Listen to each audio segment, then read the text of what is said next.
This is an Immodest proposal, Part 39 of Surrogate the Director's Cut, written by Trin, SSJTrinity. The rating is mature, no archive warnings apply. The fandom is Malevolent the Podcast. Additional tags. The answer was no, she didn't believe them, and this little girl doesn't know what to do. Voices by Igneous as Kayne, Lynn Larsh as John, Vmprsm as the narrator and Faroe, SSJTrinity, Kraiva, and Somniate as the work introduction. Editing by Flamia, directed by Vmprsm, transcript by Saffron, created and posted with permission from the authors of Surrogate, the Director's Cut. Faroe has a lot on her mind. Unfortunately, her secret friend is here to make it worse.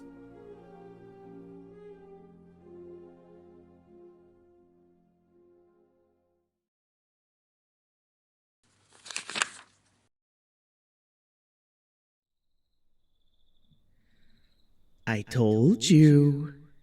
He had. Faroe hadn't wanted to believe it, but at this point, it was clear. They genuinely were fighting about her, to the point of drawing blood. All the extra precautions Dad had in place right now made her eavesdropping spell useless. It's 'cause you're a kid. Kayne had explained. You'll grow into that spell soon enough. Sure, but that didn't help her now. So old-fashioned spying it was. Listening at the door hasn't given her much, but she had caught enough to know that when asked, they'd lied. Why had they lied? It hurt. They'd never lied to her before. Why would they do it now? What were they hiding? Did they really not want her to know their fighting was her fault? She knew they didn't want to hurt her feelings. Was her culpability that terrible? Back in bed, ignoring the sound of Dad taking Arthur to his room and John's foul protests, she swallowed around a lump in her throat. Kayne, why are they fighting over me? She didn't expect an answer, but tonight she got one. You don't know? So it should be obvious. She should know. Why couldn't she see it? Was she stupid? Why didn't she know? I can't figure it out. Please tell me. There, Faroe. Dry your tears. You'll get it eventually. So you won't tell me either. It's heavy information, sweetheart. You don't have anything good enough to trade for it yet. Always so blunt, and his nicknames always bore an edge. She couldn't say it felt good to talk to him, but at the same time, it wasn't bad. There were two people in her life who would never coddle her, Dis and Kayne knew so much more. Please, I need to know. Why? Think through it first, kiddo. If I don't like your answer, we're done for tonight.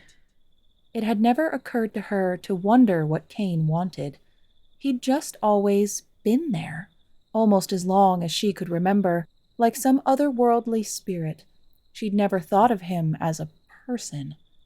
Everyone got a secret friend at age 4. Was he a person?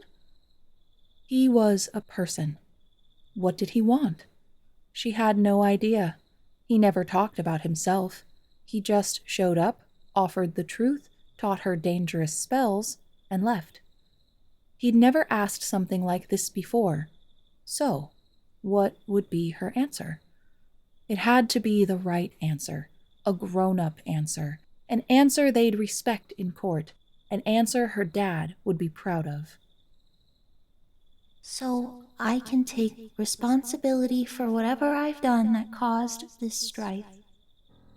Not bad. I didn't hate it, but that didn't exactly light my wick either. But it had been the truth. What, he didn't want the truth? Well, did you want me to just lie to you then? Maybe. Fine. I want to know so I can wrap the strands of bias around my fingertips and command the court like my own personal puppet show. She was quoting Pagulth, a philosopher of the mythos who'd lived tens of thousands of years ago and lobbed that accusation, infamously, at one of Dad's siblings, and sparked a war that ended in Pagulth's head belching aphorisms atop his city's gate until rot took out his tongue, but whatever. Dad had been young then, and still thought it was funny. Apparently, so did Kayne.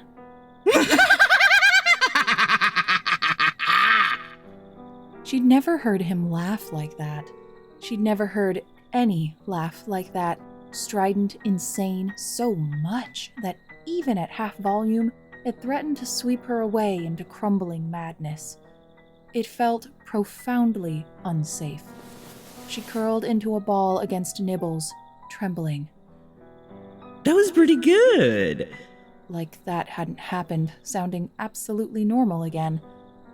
Didn't expect you to pull that out of your nose. Okay, Kayne. You didn't make me thrilled with answer 1, and that was technically the deal lost. But answer 2 was a peach. So I'll give you a little treat anyway. Ready for your clue? She was still trying to process that laugh. It was like Dad's growl. It was awful and frightening, even if it wasn't pointed at her. Yes? I'm ready.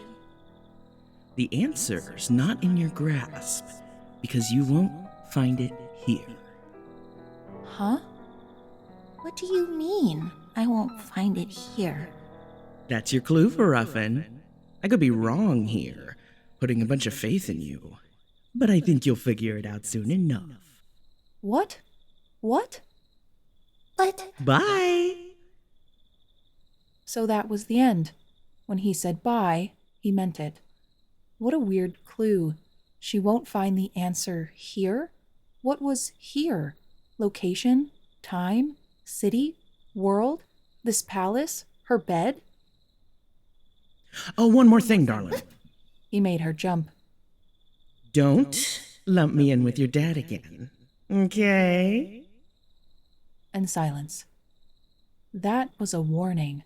Every instinct she had said it was. He'd never done that before either. But why? What the heck was going on with everyone tonight? She stared up at her beautiful star-filled canopy, heart pounding. He'd scared her. But Dad did that too when he growled. And he'd never hurt her. They'd lied. Kayne had been scary.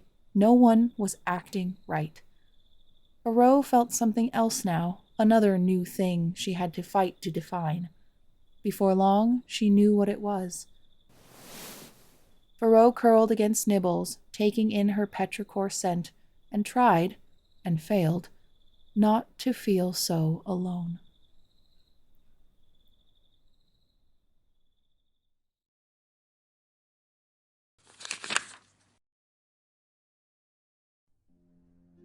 If you enjoyed this production of Surrogate, the Director's Cut, please read the original written work on AO3, where it is still actively updating as of September 2025. A link is in the work notes, where you can also find the social medias of all the production cast. Malevolent was written and produced by Harlan Guthrie, and all characters depicted here belong to their respective creators. The cast and management produced this show for no monetary gain, and all rights remain with the authors. Any sound effects or music used in this production were obtained legally or created by the production cast. Please let us know your thoughts, and, as Kayne would say, Stay tuned for the next episode.